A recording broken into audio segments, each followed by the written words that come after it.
Ura je 6 zjutraj in čeprav je čas počitnic, gresta Džumagul in Nurperi na delo. Skupino otrok in nekaj odraslimi se namreč nekajkrat tedensko odpravita na območje, kjer rastejo kaprovci.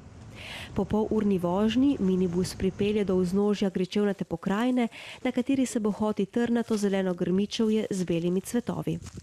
Tu dekleti nabirata kapre, plodove kaprovca, ki jih vložene v kis, olje ali slanico uporabljamo kot dodatek jedem.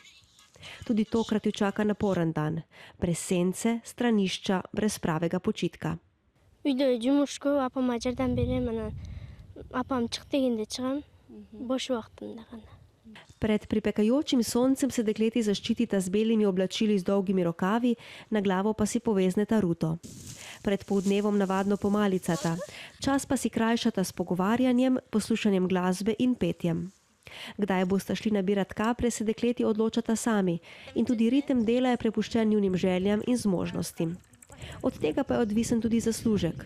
Če v enem dnevu nabereta nekaj kilogramov, lahko zaslužita do 600 somov, kar je skoraj da 10 evrov. O'zimga жылда o'zimga kiyim qilaman. O'zimga kiyim qilaman. Keyinda apamga же атама берем. Ақшам сұрап қалғанда, анда да. Қалғанынша да өзім іштетем. Zvečer sta dekleti utrujeni. Pred prihodom avtobusa Nurperi rada zaigra na kumus, tradicionalno kirgiško glasbilo. In tako o preprostih melodijah, ki izvirajo iz njihove nomadske in kmečke preteklosti, tudi utrujenost hitro mine.